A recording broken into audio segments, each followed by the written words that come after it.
It's my pleasure to introduce our next presenter, Ana Maria Arroyo. I'm a little jealous. I feel like Ana Maria's got some things figured out because she's about to finish up her undergraduate degree at Ithaca College in New York.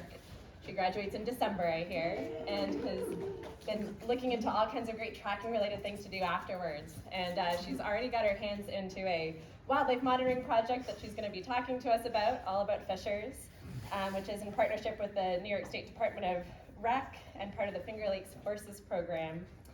And I think the other thing that she's got figured out is she spends a ton of time in the field. So she keeps telling me, like, oh, I'm pretty new to tracking, but she's already CyberTracker Level 3 certified in Track and Sign.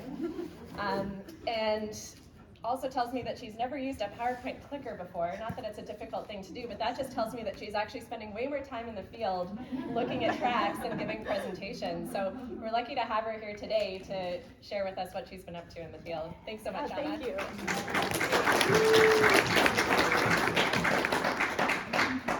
All right, so I think I have this on. No? Okay, I'm seeing no. Let's see. Is that on now? Yes. Is that better? Yeah. What do we think? Okay. I will just leave it like that then. Yeah, okay, cool. So thank you, Sophie, for that wonderful introduction. I'm really excited to be here, and I'm so grateful to be in a room just full of so many experienced trackers, so many people to learn from and share with. So absolutely delighted to be here. As Sophie said, I'm an undergraduate student. My pronouns are she, her, and I got into wildlife.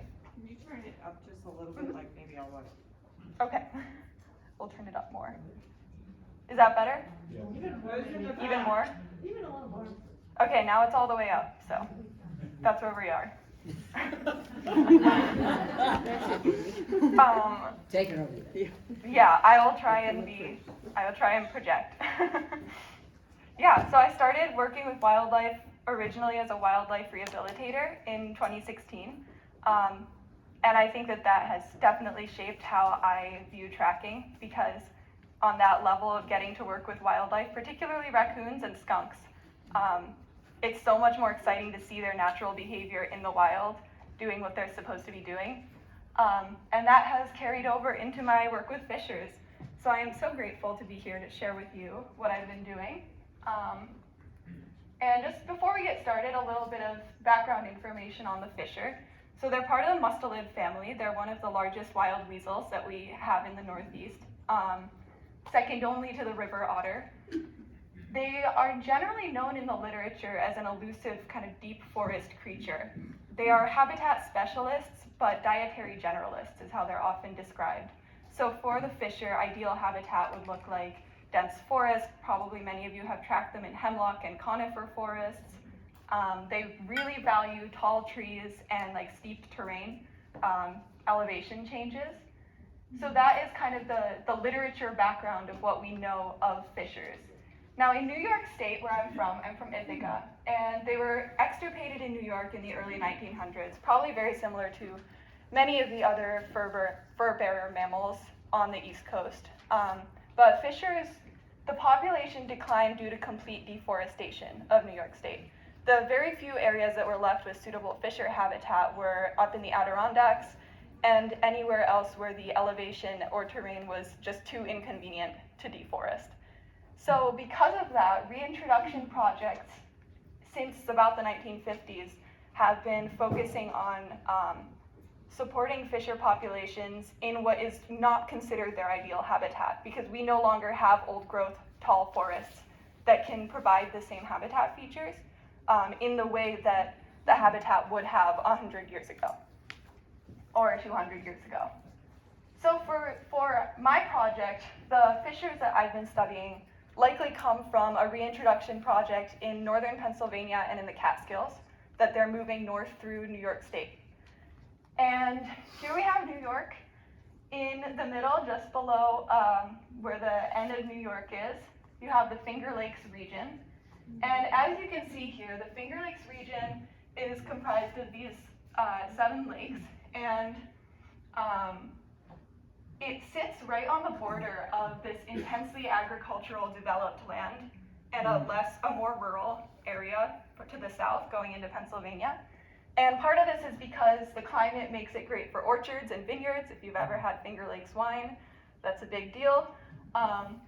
and then it goes right back down into, as you can see, the less developed land. So where I'm in Ithaca is literally right on this border. And on South Hill, right about here, is where our study site has been. And through the 2000s, the New York State DEC was doing research on fissures, on their probability, on how, fur trapping, like population levels were, what was going on with that. And they determined that in Ithaca, New York, right there, we were at the very lowest probability of fissure occupancy, pretty much in the state. The other areas that are marked as red are major cities and urban areas. And yeah, exactly where I was studying fissure is where this zero probability of fissure occupancy was. So, as you can imagine, that made it all the more exciting when back in March of 2020, I came across this trail. And this was a day that I had been studying trailing with my tracking instructor, Jason Hamilton, who many of you probably know, or at least some of you. We'd been studying trailing, and after 2 hours of trailing deer in circles out in the woods, we were finally heading back, and I quite literally walked across this trail and then stopped, and it hit me that is not a raccoon, that's not a fox, this is not the same animal that I was just following. And I didn't want to sound stupid because I had just been talking to him about how we didn't have fishers living here. So I was like, Jason, this is definitely not a raccoon. He came over and he was like, that sure isn't a raccoon. And we just sat there for a while talking around it until we had walked back and forth probably 20 times and we're like, there's nothing else this could be. This has to be a fisher trail on Ithaca College campus. So we found this beautiful trail. It's a little bit old, but you can still see the distinctive shape of the tracks that is kind of ice cream cone shaped and very spiky at the top in the ice, and then this very distinctive gate, the 3x4 or the lope or whatever you want to call it. So this is Ithaca. This is at the bottom of Cayuga Lake, one of the Finger Lakes. And Ithaca College is just south of the city of Ithaca. And it's home, we're really lucky to be home to about 400 acres of protected natural area. So that's all of this land that you can see here behind the campus. It's all protected forest. It's all recovered agricultural forest, so it's fairly new, but it has been undisturbed since it started to be recovered and was owned by Ithaca College. The Fisher Trail that I found was right about here. It was in crossing this power cut. And that was just really cool because it's surrounded on all sides by roads. There's a neighborhood on this end. There's a neighborhood going north on that road. Then you have the campus. It's not what's in the literature of what a fisher wants and where a fisher should be. And so, of course, knowing that information, we started looking for them. And up until now, knowing that our campus had a kind of mixed forest composition. We have a good tree diversity. There was good plant diversity. Trackers had been studying this area to see if there were fisher, because we had bobcats going through, long-tailed weasel, there was mink, coyotes. It seemed like it could be possible that there were fishers. And for the 5 years before those tracks were found, other students had been doing just monitoring, surveying projects, trying to catch them. So it's not like we weren't looking. They weren't there, and then one came. So yeah, protected natural area, you can see, it looks like a lot of New England forest in terms of composition and age. And it is actively, it's public land, so there's all kinds of recreation, hiking, skiing, biking. People walk their dogs. There's no hunting allowed, but sometimes people break the rules, which is really frustrating. And it is used also for class like foraging trips and natural resource class work type of thing. So it's definitely a busy area. And at that point, the question became, was this a one-off event? Did we find one fisher that happened to cross campus and then was going off somewhere else and never came back? But then we found another set about a year after the first fisher tracks. So a whole year. And during that time, I was, as I'm sure many of you do, reading obsessively about fishers, trying to figure out what this was. this elusive animal that I'd only ever tracked once in my life. Like, it was so exciting. And this trail was almost exactly in the same place as the first trail a year later. It came running down the power cut, jumped on this stump, peed on it, and then jumped off and kept going down the power cut. And that was it. Just this one single trail. And the walking trail is about 10 feet this way. It crosses right here. So that became, all right, this has happened twice. It's going into the fisher breeding season from kind of February, March, April is when they're most active. So it wasn't entirely surprising that a single fisher might be expanding its range in that time of year to include parts of the college campus. But it was really exciting for all of us. And shortly after that, I started taking a mammal ecology class. And part of that class was monitoring mammal movement and diversity in the natural lands, which worked out really well for lining up with my research project. And as a part of that, another student found this red fox stashed under this log in the same area where both of those trails had been. And we were trying to decide kind of what is a likelihood, could a fisher have brought it here? Fishers can kill red foxes, it's been seen. And this was a juvenile fox, so it seemed plausible. And my wonderful friend who's here today helped me bring the dead fox body back to our lab and do a necropsy on it to see if we could identify anything further in terms of the way that fisher kill sites look or anything like that. And we did discover that it was probably hit by a car. It had a lot of trauma that suggested that kind of force. And there was nothing to show that any other animal had predated on it or even dragged it in any way. So that at first felt like a bit of a bust, but because we were doing this wildlife monitoring survey, we were using camera traps already and we were doing tracking and we now had this carcass, and we decided to just throw it out in front of one of our camera traps and make use of it because we already had it. So we brought it all the way back to the very southern end of the IC Natural Lands, which is kind of a swampy hemlock forest that then goes into mixed pine and then back into kind of scrubby, invasive honeysuckle and things like that. So it was one of the least visited parts of campus by students simply because it's so far, it isn't worth it to most students to go all the way back there just to walk in a swamp. But for us, it was the perfect place to put our fox carcass. And it worked really well. This eastern coyote spent about 5 minutes before this shot rolling on the carcass. You can see like the bits of fluff that are left over. There's some over here too. This is about a week and a half after we put it out, and so there wasn't really anything left. The vultures had gotten to it. The raccoon was there, and the opossums. Everything was just eating it. And that felt pretty good to get this shot. We were pretty excited about this one. I made this my laptop screensaver for a very long time. Yeah, that's a great shot. And then we checked the camera. We checked the camera next week, and we had this picture. So this was like, okay, that's a fisher. There it is. We can't argue with that. It's possible we were wrong about those trails. Unlikely, but possible. But this we can't argue with. There it is. And then it came back again. It was there 3 days later. There. And in this picture, I really got excited because this is a chunky fisher. It's a big, healthy male fisher. You can see how high the sagittal crest on the head rises above the ear. Like, this is a mature animal. And that was really cool because it meant that this fisher was of breeding age and had, for some reason, decided to put Ithaca College as part of its territory circuit. So this is not just a dispersing juvenile. This is an adult, established fisher that had decided to live there, which was pretty incredible. So, knowing now that we had more fisher activity than just a one-off event, I decided to take on camera trapping full-time.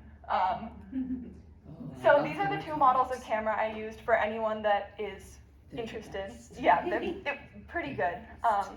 And I was lucky enough to have a department that had some cameras and was willing to buy more. for my project. So I started camera trapping like a maniac.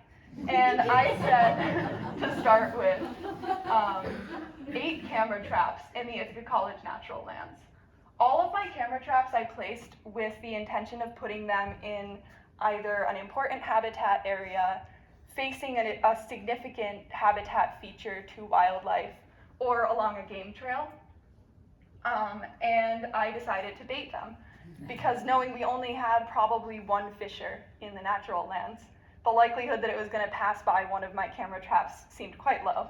And so I purchased some fisher trapping lure from the internet, which is a blended mix of skunk and beaver glands, and it smelled about as appetizing as you would expect. And along with that, I used dead day-old chicks, and dead mice, and a couple of squirrels that a hunter friend generously gave me. And I put all of those out at my various camera traps, hoping that that would be sufficient to lure a fisher in again. If the fox carcass worked, maybe this was what it would take. And it worked pretty well for wildlife monitoring. This opossum in the upper left is eating my day-old chicks. It went right under the bait trap, like the bait cage that I put over them, dug it all up and ate them all. The bobcat in the bottom left, I had smeared some of the lure on the dead tree there, and it was really excited. It was like rubbing on it and like scratching at it and stuff. It was super curious. And the lure worked the absolute best for foxes. Despite being advertised as a fisher trapping lure, I can safely say that if you want any fox within like a 5-mile radius, you have them. So I put it on the edge of this tracking box, and this gray fox was coming every single night. So this was pretty fun to see. The gray and the red foxes were there constantly. I mean, like every night I was getting 50 pictures at a time of them just back and forth, rolling, biting, chewing. They were starting to come in pairs as the breeding season came to. The 2 of them would come together and they'd both be scent marking. And that was really cool, but I did start to get concerned because this is a pretty different shift in their behavior than what I had on my baseline camera traps to start with. And knowing that we live on a college campus, that this is where they live also, I thought it was a really bad idea to be encouraging them to alter their behavior in such a developed and highly trafficked place, because it's dangerous, and I didn't want them to be coming to this area, which is, this particular trap was fairly close to a parking lot, and potentially getting injured or anything like that. So I decided to stop baiting all of my camera traps, and that was a good idea because for months afterward, the foxes were still coming. They like made this into their own new scent marking location, and still now, a 1.5 years later, I'm still getting them on camera marking this corner of this box that they've now completely adopted as their own. So I'm glad I stopped baiting anything before any further disturbance could happen. But luckily, or not so luckily, a deer got hit by a car on campus and died about here on the other side of these trailers. And so I was like, well, I already have a camera trap right here. If the deer is going to be 200 feet that way, I might as well just drag it over here. Since the fisher didn't care about any of my other lures, maybe the deer carcass is what it's going to take. And obviously it worked for, coyotes. These are members of a pack of 5. You can see the lowest on the totem pole is just waiting for his turn to get in on the carcass. This one had just given him a very strong scolding.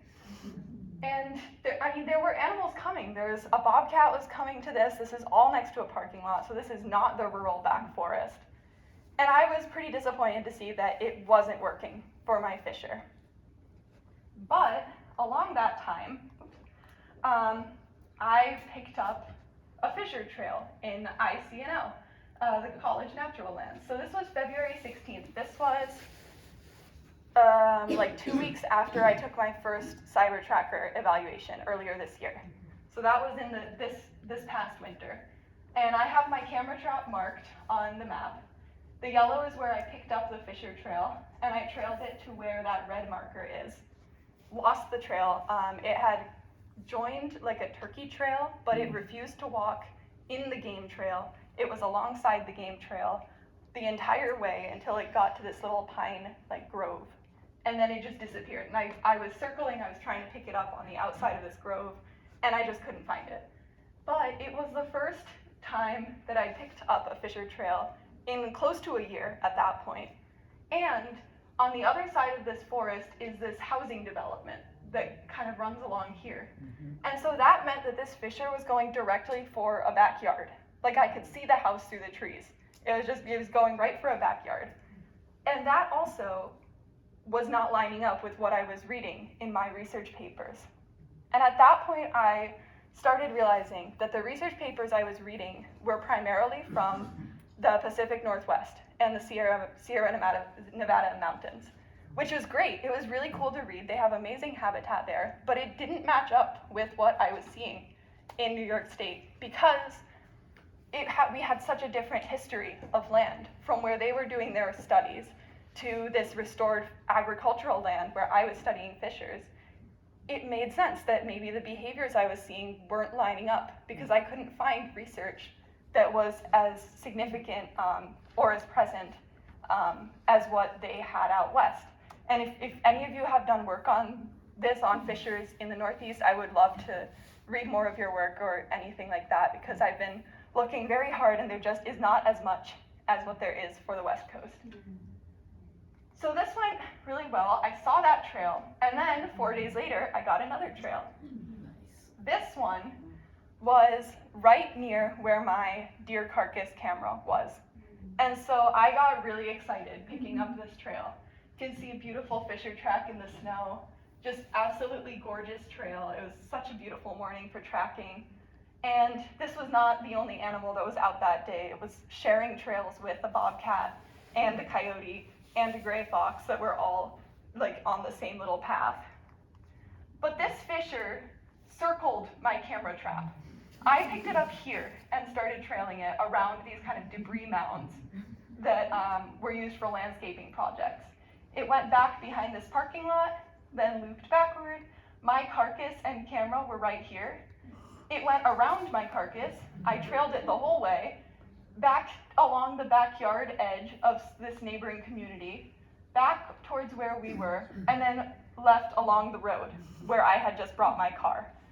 Didn't see the tracks on the way in, but straight down the road, back towards campus where the Office of Public Safety is right here. Just completely circled my camera trap. And that, I was like, all right, this is starting to feel a little bit personal, that you are neglecting me like this.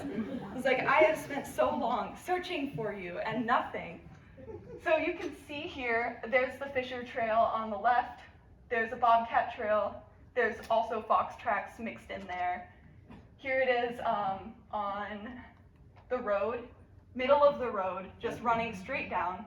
It would have been so easy for it to hop over and check out this deer that was still there, but no, it didn't want it, so what can I do? So that was the point that it hit me that I had now tracked Fishers on campus more times than I had camera trapped them. One single occasion with 2 nights of Fisher activity on my camera traps on campus. And I had 13 mammal species between all of my camera traps in the field, baited and unbaited. No mustelids of any kind were photographed, even though I was tracking long-tailed weasel on campus also. Didn't work.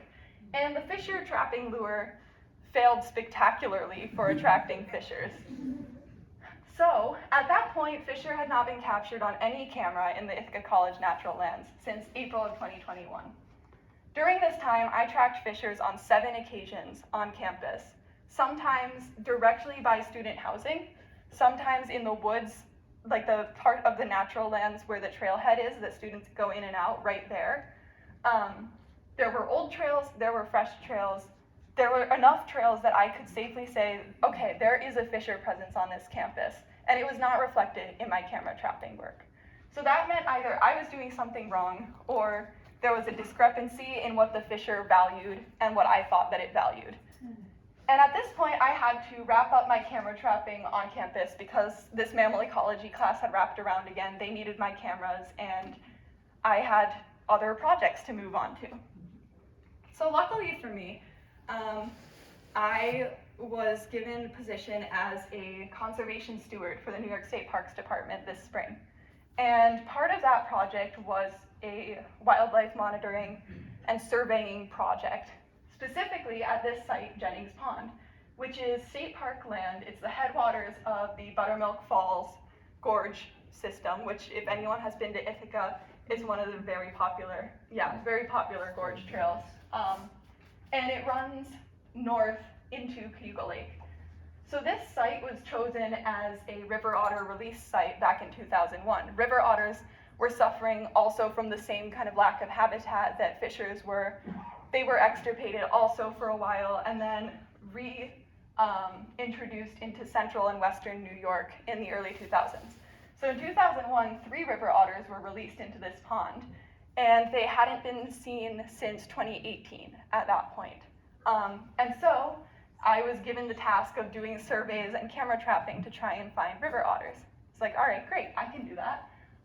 I've been looking for fishers all this time, so I can shift mustelids. So Jennings Pond is also mixed forest, but it connects to more than 700 acres of state forest to the south. So it's a much larger plot of land. And as you can see, there's where this like swampy edge of the pond is, there's a dense hemlock forest that then connects to more hemlock conifer forest to the south. In here is all mixed hardwood, like beech, ash, maple trees, and then there's housing developments on both sides, on either side, east and west. South, it just connects to a really long corridor. So it seemed like an ideal spot for looking for more elusive species. And sure enough, I deployed my first camera trap about as close to the pond as I could get it reasonably without wading in. And I baited it with the sardines and cat food that my supervisor gave me. So I smeared it onto this tree, and the fisher was there like days later. And this time I was pretty certain I was seeing 2 fishers. So in this picture, these pictures are taken about half an hour apart, and the sexual dimorphism of fishers is often a third to twice to more than half of the body weight in difference. And so this fisher was so much shorter and slimmer than this one. And when I looked at their tracks, the size difference was evident in the size of their feet. And that was pretty cool to me, because after all this time tracking one individual, this was the first time I'd seen evidence of a breeding pair. And this site is approximately 5 miles south of Ithaca College, which to a fisher is not that far. So far enough that it wasn't the same ones, but it's perfectly possible that they are relatives or family somewhere back in there. And here's a mink on the bottom. So the mustelids were out in full force at Jennings Pond. And I found myself tracking them pretty regularly every time I was at Jennings Pond after this. There were beautiful fisher trails here. Scent marking on this mossy stump, another trail. Here it ate a goose egg in the early spring. More scent marking. You can see there's hairs trapped in this moss. And here there's an entire tuft of hair just ripped right out, glued to the logs. And so I decided to put up another camera trap because I still had no sign of river otter, and I was having so much fisher sign that I might as well check it out. So that camera trap worked pretty well. There was a lot of fisher activity, but nothing quite what I was looking for to confirm if they were using the stumps in the way that I thought. So I had baited this one still. Then, a few weeks later, I found this stump and this log. So there's an old fisher trail along the side of it, and in the middle of this stump, there is a scat and more hair stuck to the sides of it. So I decided, all right, let's try not baiting this one. I won't touch it. I'll put up a camera trap and just see if I'm right, that they're using this stump for scent marking behavior, communication behavior. And at that point, I had between 1 and 6 cameras at the pond. This is the stump that I found, the southernmost end of the pond. I had one single photo of a river otter in a full sprint that I decided was not enough evidence that river otters were back at the pond, considering that was it. It was just running, and I found nothing else. But I did also have mink and long-tailed weasel. Over the time I was camera trapping here, I also captured 13 mammal species.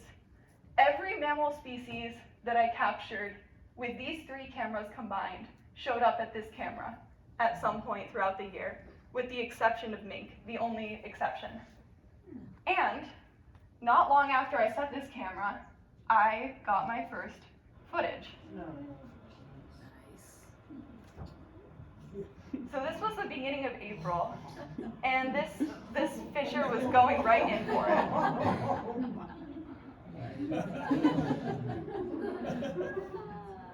That's awesome. And I was really excited to see that because this is toward the end of their breeding season, so I was surprised to see kind of this extent of behavior. And at that point, that was the first video of a fisher I'd ever gotten on any of my camera traps. So then, the next day, the fisher came back, checked out the camera, and then it was done. It was like, all right. And that video to me said a couple of important things. The fisher knew my camera was there, and it didn't mind. In fact, over the next months, it came back regularly. It would pee on the stump, and then everything would come and sniff it. The raccoons were marking it. The bobcat and coyote were coming through. Everybody wanted to check it out. It's like scratching there. Very interested in whatever happened to that spot. And I never touched this stump to get any of this footage. All I did was put a camera there. Now it's all lanky. This is the middle of the summer. And the fisher has been active here until 2 weeks ago. This is from October 10th. So all year long, the fishers have been coming back to this spot. And after months of looking for fisher, all I had to do was find out where they already were and put a camera there. This is also pretty cool because normally they don't do this extensive scent marking once the breeding season is over. It kind of calms down a little bit, but regularly every 2 to 3 weeks, this was what they were doing for months, months on end. And this spot was not just important to fishers. Here is the stump and the log. My camera is right there on that tree. And this is a deer scrape that the deer were visiting also all summer long, peeing and scratching at it and breaking the branches above it with their heads and stuff. This is a hermit thrush nest, about 100 feet north of that log, that I saw the hermit thrushes on my camera. They were coming back and forth with food, and they would stop on that log in between and go back and forth. And pretty much every other species, a family of raccoons, mom bringing her 3 cubs to the stump, coyote going by, the bobcats would make scrapes next to the stump, and the deer also were around. These deer were not thrilled with what I was doing. They're like, no. They did not like my activity there. And so I figured, after looking back at my data, that at Ithaca College, tracking was overall a more effective tool for all wildlife monitoring than camera trapping was, even with bait. At Jennings Pond, tracking allowed me to identify scent posts that I could then confirm with cameras. Overall, some of this might not be that exciting to you. All right, tracking is cool, I already knew that. Yes, but this means that we can use tracking to more ethically and effectively monitor wildlife. Hello? Okay, I guess it's done there. Basically, what I learned was that when used together, both tools were more effective than either tool is alone.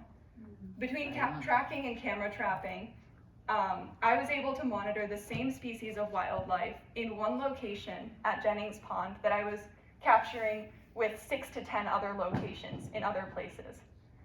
But that said, camera traps didn't help me when the density of the population was really low, like at Ithaca College. With one fisher, it was just not efficient for me to camera trap for them. So overall, I think that this experiment really taught me that both these tools are important to be used together, and you can't throw one out and use either separately.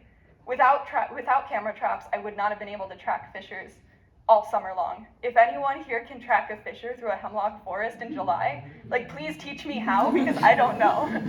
But the other thing is that I was able to non-invasively watch fisher behavior and every other species there without having to bait them, just by using the things that were already of value to the wildlife. Then I could just observe, which I think as trackers is what we all are striving for the most, is to be an ethical and considerate member of the wild community in the forest. Yeah, so that's what I have for you. Thank you so much, and if you have questions, please feel free.